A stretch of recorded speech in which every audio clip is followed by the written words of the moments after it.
pitäisi tuommoista Sylerin siirtosarjasettiä alkaa tähän Outlanderiin asentelee. Et sen verran mä jo tein, että purin vähän romuja paketeista pois ja katsotaan ensiksi mitä sillä tuli.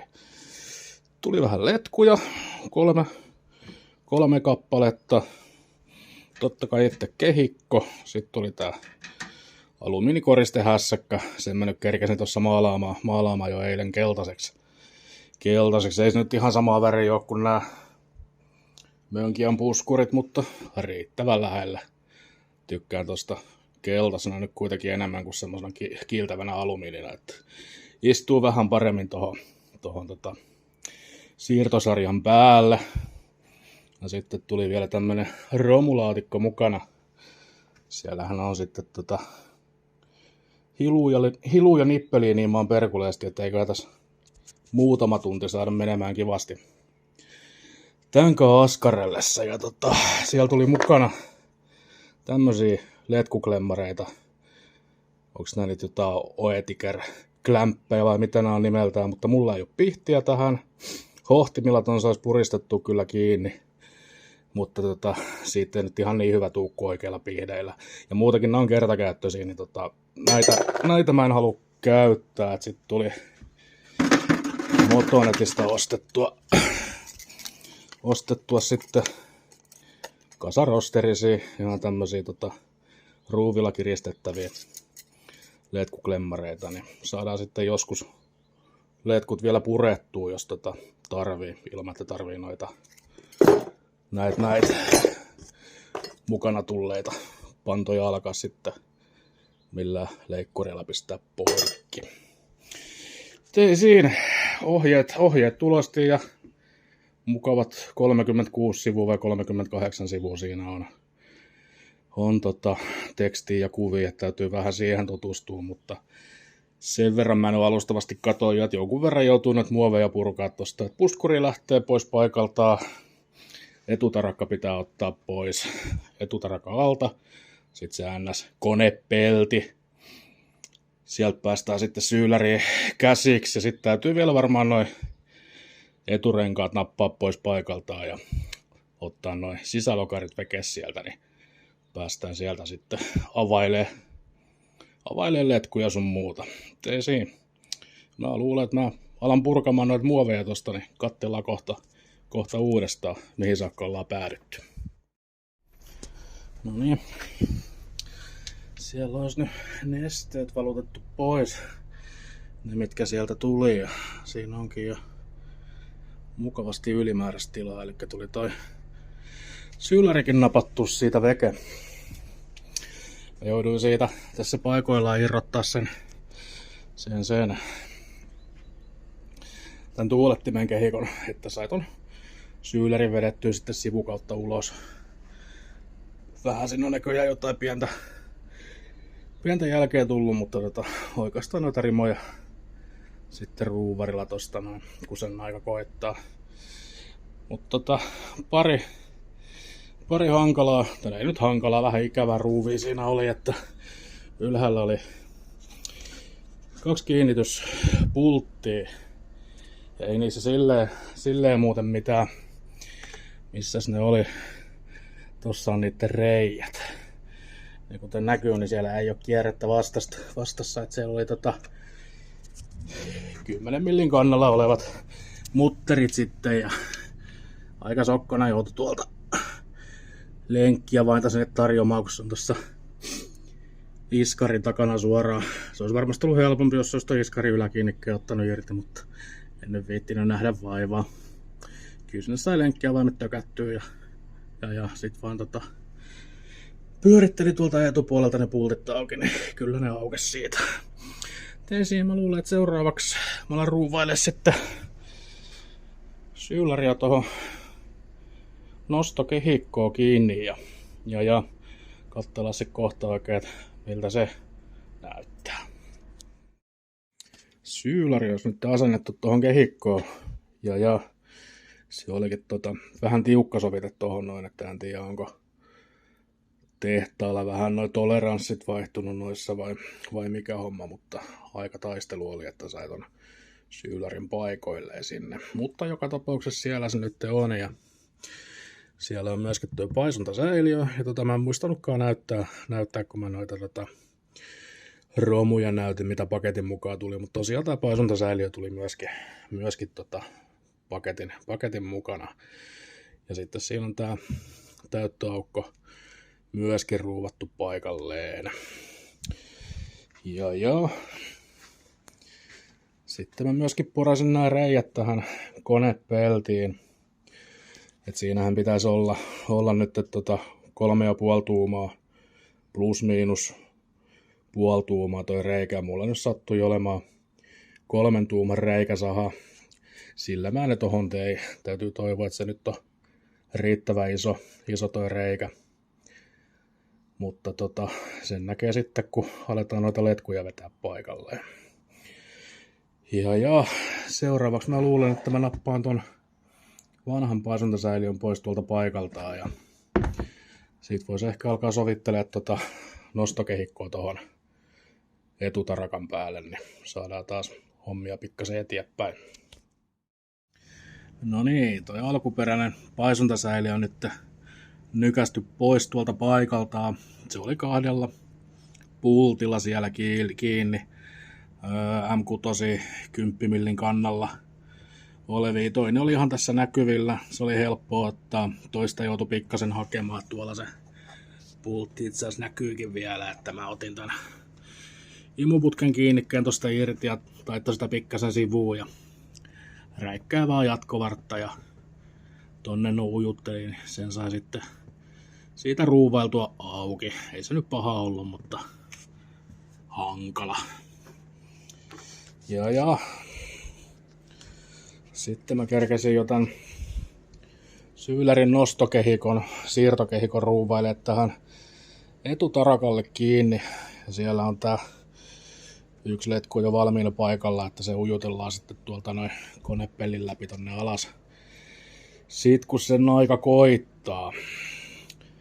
Ja täältä pitää tää yksi vesiletku niin poikkasi tosta taitoksen kohdalta ja laittaa sinne se alumiininen jatkoholkki. Ja sitten siihen laitetaan toi yksi noista letkuista tulemaan. Se tulee itse asiassa se kyseinen letkuri tähän täyttöaukkoon kiinni, että mä ruuvaan sen tonne paikalle tonne ensteeksi ja tökkään se sitten sen konepellin läpi. Ja tässä vähän lähti homma harhailemaan nyt, kun tässä on näin nätisti tilaa, niin mä aloin vinssin vaijeriakin ottaa tosta pois paikalta, että siihen tulee toi Dynisen 5 millinen Dyneema-köysi tuon tilalle, että voi lopettaa sitten vaijerinkaan leikkimisen. Tässä on nyt aika nätisti toi vinssi näkyvillä, että mä uskon, että tuon vaijerin saa tosta poistettua nyt ilman, että tarvii vinssiä sen enempää tuolta irrotella, niin ei siinä. Katsellaan kohta, missä mennään taas. Uusi köysi on menossa paikalle nyt, ja tässä Dynisen köydessä ei ollut mitään semmoista köyden loppumisen indikaattoria, niin mä laitoin tuohon köyteen noin 1,5 metriä, tuolla näkyy ensimmäinen kutistesukan pätkä, noin 1,5 metriä ennen kuin köysi loppuu ja siitä 0,5 metrin päähän toinen. Niin tuossa vinssailessa huomaa sitten, ettei ole liikaa köyttä tuolta vinssiltä, ettei käy semmoista vahinkoa sattuu, että toi köysi luiskahtaisi pois tuolta. Vaikka se on kyllä aika hyvin kiinnitetty tonne vinssiin, mutta kuitenkin. Siinä on nyt tommoset varmuusmerkit, niin tietää sitten milloin lopettaa sen köyden ulos rullaamisen tuolta. No niin. Siinä on nyt etutarakka ja syylerin nostokehikko paikoillansa. Etutarakka on vähän irti vielä. Täytyy ruuvit sinne laittaa vielä, mutta siinä on toi ylävesiletku kiinni nyt tossa uudessa täyttöaukon kohdassa. Ja paisarista lähtee tää ylivuotoletku. Se nyt ei ole ihan paikoillaan vielä. Mutta tosiaan toi ylävesiletku, niin se on sillä alumiiniliitosholkilla ruuvattu tohon noin tohon noin kiinni. Vielä pitää toiselta puolelta, katsotaan. Siellä tulee toi alevesiletku noille paikkeen, niin täytyy vanhasta letkusta pätkästä pieni jatkopätkä tohon ja laittaa se alumiinijatkoholkki tohon ja klemmarit paikalle ja kiristellä, niin sit pääseekin pikkuhiljaa jäähdytysjärjestelmää taas täyttämään. Ja tuli tossa Hyvinkään konetalolla käytyy vielä ja sieltä tarttui matkaa pikkasen isompi varnin koukku tähän vinssiin ja sitten vielä Askolan reissua ajatellen, niin otin tämmösen pienen takalaatikon, niin saadaan sinne sitten noin puunsuojaliinat ja sammutuskalusto ja eväät mukaan kulkemaan. Ei siinä. Mä laitan tuon alavesiletkun paikalleen, teen sen jatkopätkän sinne ja alan sitten tosiaan täyttelemään tuota järjestelmää. Ja sit se pitäisi pikkuhiljaa lykkää tulille toi kone ja alkaa ilmaamaan tuota jäähdytysjärjestelmää. Niin katsotaan sitten hetken päästä taas, mihin ollaan päädytty. No niin, siinä olisi nyt jäähdytysjärjestelmän ilmaus menossa. Siellä varmasti on joku ilmausruuvikin jossain, mutta mä teen sen nyt tällä tapaa. Eli mulla on toi täyttökorkki auki, kone käynnissä, mä oon sitä jonkun aikaa käyttänyt jo lämpimäksi. Ja käytellään siihen saakka, että toi termostaatti aukeaa ja sit päästään nähdään kun toi nesteen pinta laskee tosta noin, niin sit laitetaan järjestelmä täyteen. No niin. Mä nyt annoin sen koneen käydä tossa kun mä sen täytin, eli mä ootin että toi flekti lähti taas pyörimään. Nesteen pinta laski, mä täytin sinne niin paljon kun meni, laitoin korkin kiinni. Ja nyt mä odottelin, että toi flekti lähti taas uudestaan käyntiin, niin kohta mä sammuttelen ton. Mä todennäköisesti yhden syklin ootan vielä, mä katsoin, että toi lähtee flekti nyt käyntiin uudestaan kun tää on jäähtynyt. Ja sen jälkeen antaa koneen jäähtyä ja mä katson sen jälkeen vielä ton nesteen tason ja sitten olisi tosiaan ilmaus valmis. Joo, sitten tämmönen pieni väliaika kautta reality-tsekki. Mönkiä on nyt tässä vaiheessa. Muoveja ei ole leikelty. Tossa olisi noin 30 kryptidit, kun pitäisi alle saada. Variaattorille pitäisi vähän jotain pientä tehdä. Ja etupuskuri ei ole paikallaan. Sisälokarit ei ole paikallaan. Vähän kaikkea tuommoista pientä. Ja nyt on tosiaan 26. päivä 5. Kello on 10:15 illalla. Ja 27. päivä 5. eli huomenna pitäisi lähteä Askolaan. Herätys olisi mulla siinä 5 aikaa aamulla, että ajoista kerkeisi sinne. Niin saas nähdä, että kauan kun keritään nukkumaan tässä välissä. No, mitäs ne sanoo? Kuolema kuittaa univelot. Siinä olisi nyt vähän mallailtu, että minkälaista linjaa pitkin leikataan nämä etumuovit, että saadaan ne 30 kryptidit tonne mahtumaan. Ja katsotaan toiselta puolelta, sieltä mä kerkesin leikkaamaan jo. Tommoselta se suurin piirtein tulee näyttää ja takalta ei tarvinnut ihan niin paljon ottaa. Tosta astinlouden muovista pikkuinen viiste pois.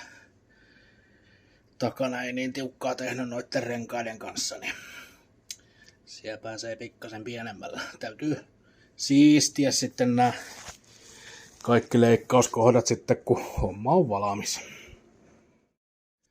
No niin, kello on 4:30 aamulla.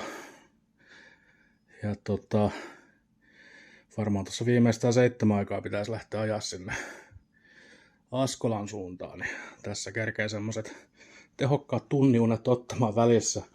Mutta mönkiä olisi nyt näiltä osin valmis. Vähän vaan askarruttaa noin Kryptinit nyt ne saattaa ottaa vähän tonne täyskäännöksessä tonne astinlautojen etureunaa pikkasen kiinni, mutta katsotaan nyt sitten siellä Askolassa, että miten käy. Siellä on nyt tosiaan 30 kryptinit kanssa alla ja tuli vielä iskettyä toi vauhtivarikon HD-jousi tonne variaattoriin kakkoseen, niin